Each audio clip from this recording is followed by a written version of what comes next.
tight. BILLIONAIRE, no way. Season 2 of the G Code. Part 2 of catching up. So let's get into it, bro. What is your biggest fear? My biggest fear? Fuck, I really don't fear too much of nothing, man. I believe in God, so I really don't fear too much of nothing. But biggest fear, I probably have to say one of my biggest fears would probably be some shit like dying before I'm able to say goodbye to everybody. You know what I mean? Like getting into a car crash and dying in a car crash or some shit, or I don't know, getting shot. You know what I mean? Who knows? You know what I mean? So I would have to say probably dying before I get a chance to say goodbye to everybody. I got 4 kids and I got a lot of people who love me and I love a lot of people. So that'd be my biggest fear is like, damn, not being able to say goodbye. I'm ready to go willing to go whenever, however, you know what I mean? Just let me say goodbye to everybody, and after that, it's up, you know what I mean?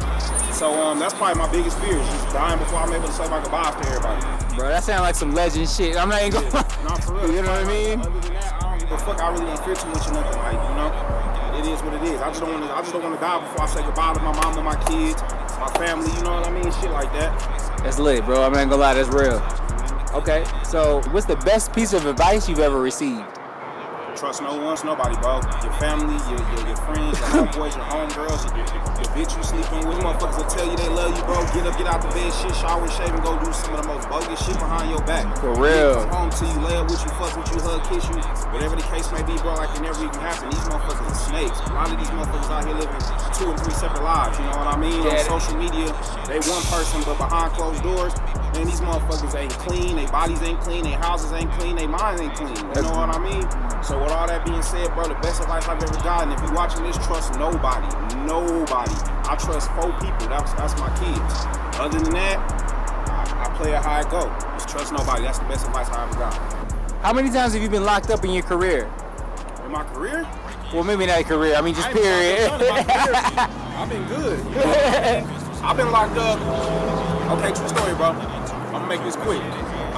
I've been locked up a lot of times, but one time I got locked up twice in 24 hours. Shit. 2 different counties. I got locked up here in El Paso County, and then I got locked up here in El Paso County like 1 o'clock in the morning, right? What the fuck? So my mom and my dad came, and they was up in Denver, right? They came, it was their anniversary, so I got locked up. I was chilling with my sisters, and they had a sleepover. The noise was too loud type shit. So, And they locked you up for it? No, they came and knocked on the door and was like, who the oldest here? I'm the oldest out the siblings. So I come to the door, they like, yeah, what's your name, yada, yada, yada. We got the noise disturbance, y'all keep the music down. So they leave, come back like 10 minutes later. I'm like, we ain't even been doing nothing. We did it, the music and everything, right? So then they come back and like, oh yeah, you said your name such and such, such and such. I'm like, yeah. They like, yeah, you got a warrant for your arrest for a gun possession. So I'm like, what? How that sound? How y'all got me for a gun possession and for a noise violation? It went from a noise violation until they ran my name and supposedly I had a gun charge warrant. I never even knew nothing about it. So anyway, to make a short story even shorter, they locked me up for that in El Paso County. They took me down to CJC. I bonded out like 6 o'clock in the morning. My mom and pops was in Denver celebrating their anniversary, right? So then they have to drive down from Denver and motherfucking bomb me out of CJC. So they bomb me out. I get out like 6, 7 in the morning. They like drop me off at the house. They go back to Denver to finish doing their anniversary.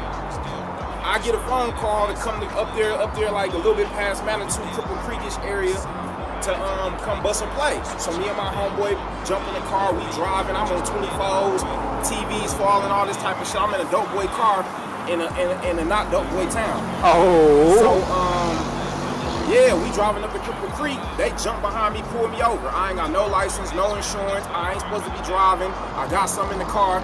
So make a short story even shorter, they locked. I got out of CJC at like 7 in the morning, and like 7 or 8 that night, 12 hours later, give or take, they pulled me over in Teller County and they arrested me in Teller County. So my parents had to come back down from Denver for the second time and bomb me the fuck out again. And my mom was like, boy, you go your ass to go to jail again, and I'm not coming back from Denver. You fucking up my anniversary. So that's just a quick story to just give you an insight on how many times I've been locked up. Bro, I've been locked up twice in 24 hours in 2 different counties. So, hey. So, bro, I'm not gonna lie to you. I'm gonna bog you down with one of the city's most hyped up questions ever, right? So, in your opinion, who are the top 5 artists in Colorado Springs? Who you think? Oh shit, in Colorado Springs? I gotta go Huncho. I gotta go Mackie. I gotta go Thousandaire. I don't want to put myself on the list. Fuck, bro, I really don't listen to that many people locally, bro. I like my nigga Concept from Top Flight. He hard, he real lyrical. Yeah, I fuck with dude. One more solid. One more solid. I really don't listen to that many locals. I don't listen to rap, period, bro. Whenever I'm not rapping, I listen to jazz. Like, I don't listen to rap, let alone locally. You know what I mean? So one more solid one. Fuck, I'm gonna have to say myself. Fuck it. You know yeah, I mean. I'm gonna have to say myself. You know what I mean? Shit. I mean, I'm rocking and rolling. But hey, my boy Troy though, I like Troy. Shout out Troy. Troy hard too. I like Troy. I fuck with Troy. So bet. See, that's the thing about being an appetite, bro. A lot of motherfuckers probably don't like what we rap about or listen to our music, or they ain't good, they ain't this and that. But one thing they can't take from us is we consistent. It's our thing. We stay buzzing and we stay relevant because we consistent. Exactly. Whether you like our shit or not, whether you fuck with it or we not, we keep music videos, we keep this shit in their face. So, you know, it's hard to stand out, man, in the industry where it's so much of it. It's so much music, it's so much music videos. It's hard to stand out when it's oversaturated. But shit, as long as you stay consistent, you're gonna stay relevant. So, to upcoming artists, man, bro, this shit is not easy. We 2-3 years in, and bro, this shit is not easy. It takes money to make money, and it's hard to stand out in the motherfucking industry where it's oversaturated with a lot of music, and it is. It is. So all the local artists, man, I fuck with all y'all. Unless you the ops, then fuck you. You know what I mean? But if all local artists, man, if you doing your thing and you come out your own pocket with your own videos and you spend your own money on studio time and yada yada yada, so on and so forth, I fuck with you, period. So I mean, that being said, bro, so out of everybody, who are your top 5 artists? Who, you know what I'm saying? What you mean? Period? Yeah, period. Like overall. Like, you know what I mean? I know Colorado Springs got some talent. I gotta go with Pooh Shiesty. Okay. He out of Memphis. He going hard right now. Big Scar. I gotta go with Trip Scar. He from Memphis too. Okay. Shout out Memphis. Dope Boy Raw. Yeah, shout out Memphis. Dope Boy Raw. He from Atlanta. He slept on. He been around for a minute, but he barely ever dropped. But he be talking that street shit. And then I'll probably go with Dolph. Young Dolph. Oh, Dolph. All trap rappers. Yeah, but they got a story. I'm not gonna lie. Everybody you just said, bro. Every single one of them cats got a story. Yeah, all trappers though. That's what I like. That's what I'm more in tune with. You know. Okay. So what? All right. So what's the most prized possession that you own right now? I got a lot of shit, bro. This is keys on top of keys, bro. Like these is keys on top of keys. So it's more than likely probably gonna be a car, but I got a few of them. So I was gonna pull up in some shit today, but I was like, it's gonna rain and I don't want my shit getting held on. I'll pull up in some shit that ain't nobody even seen before. But probably more than likely a car. Probably my Camaro. My Camaro or not the Biz? Not the Biz? Man, but my Camaro, I've been wanting a Camaro since 2010, 2011. I feel that. You know, I finally got one and I own that motherfucker cashed out, you know what I mean? So it's gonna have to be my Camaro because that's the one I've been wanting the longest, and I had to come from the bottom to get that motherfucker. You see what I'm saying? I feel that, bro. Crazy thing about it is I got the Camaro, and now that I got the Camaro, I done grabbed a couple cars since the Camaro. I'm about to either grab a SRT, a Hellcat, or a 392.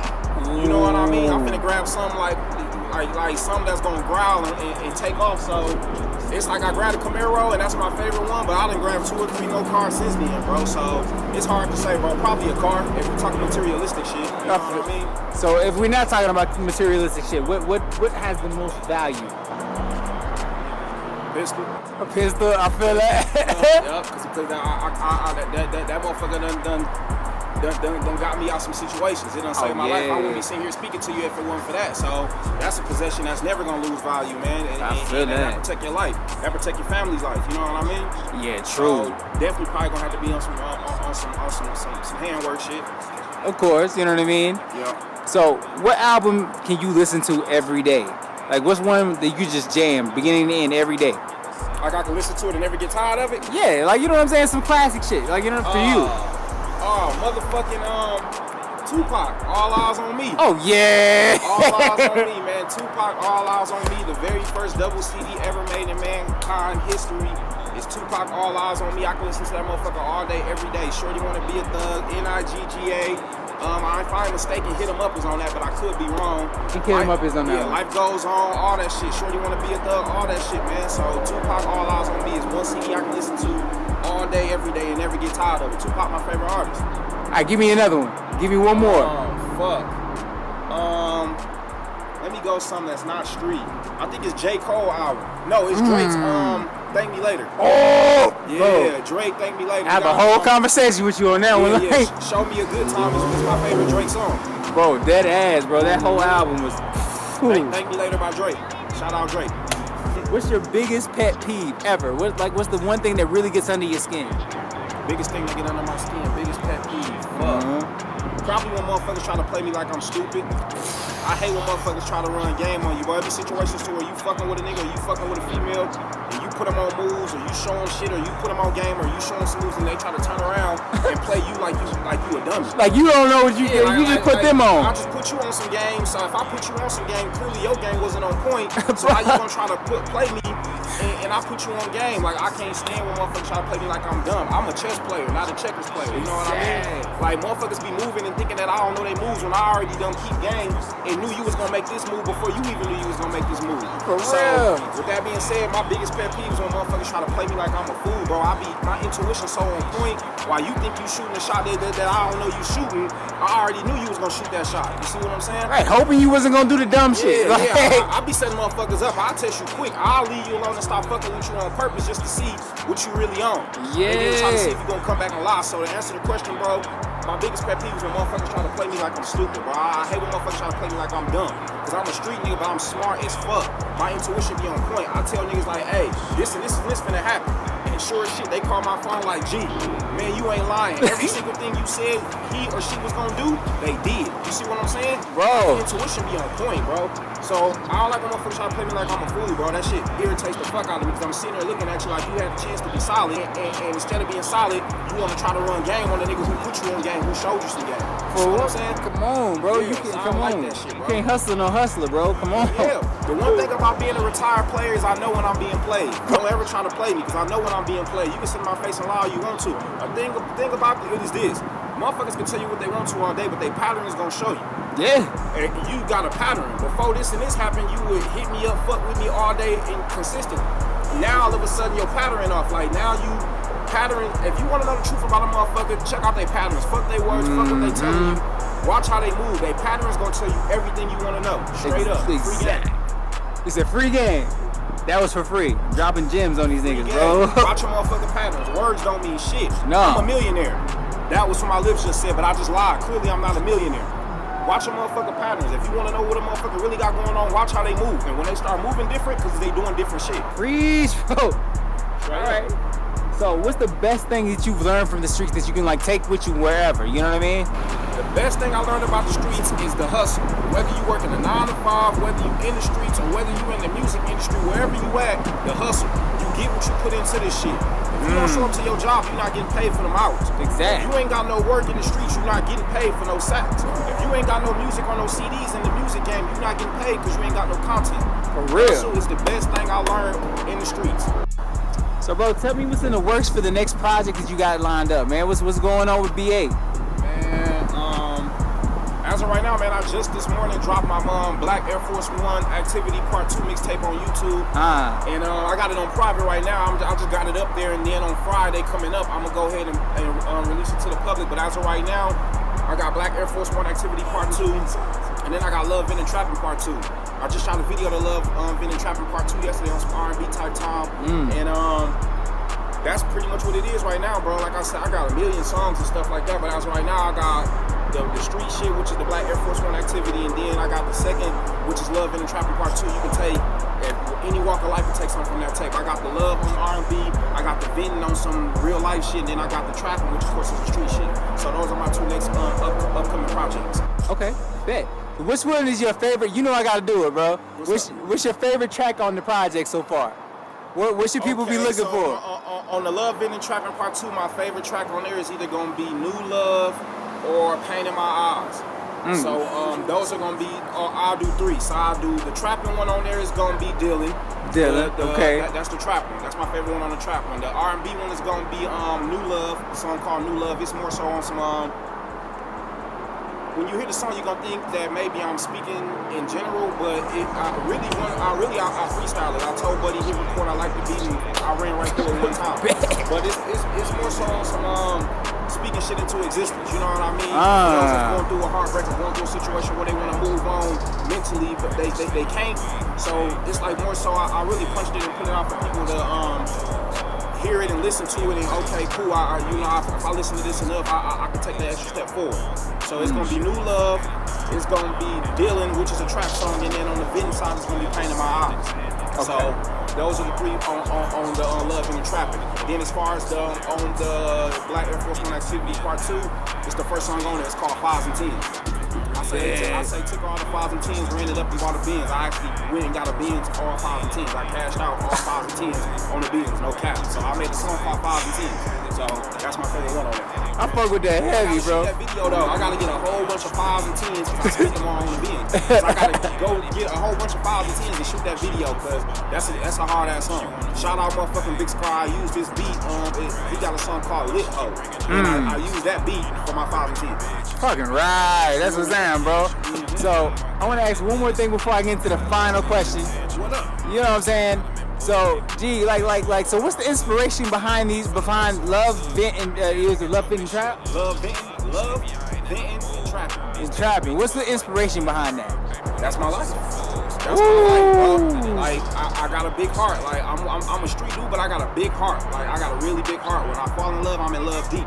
Whatever I love my family. I love my kids. I love giving back. When I love deep. I love 100%.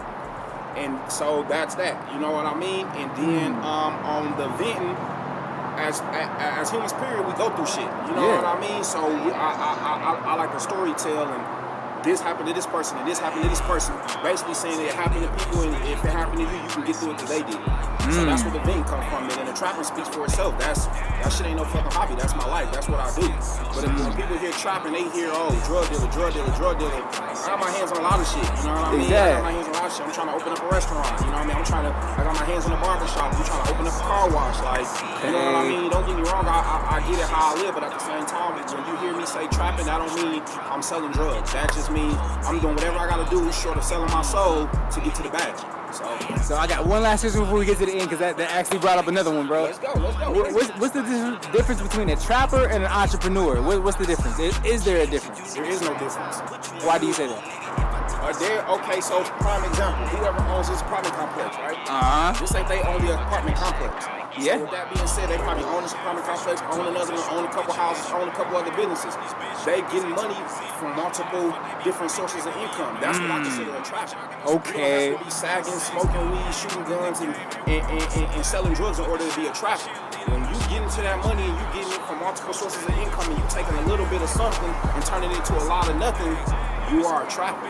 Bro, you want to make money, man, you gotta have money, and then it take money to make money. So with that being said, Being Appetite, G Code, Season 2, Catching Up Part 2. Shout out my mama, my fans, God, my kids. I love y'all. Shout out CB, shout out Havoc Gravis, shout out A1, shout out everybody that's fucking with the squad, been rocking with the squad, man. BA or no way.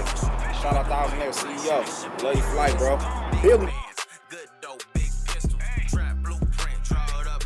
Appetite, G-Money, United tune into the G-Code. This is the type of shit that happens when you out here running it up and doing what it is you do. They done told the whip. Thank God I got 13 more. They ain't stopping shit. Be air no way. I need a Bentley, need a Beamer, need two bitches. Who's a keeper? My little shorty got a beeper. Talking shit, she gon' delete ya.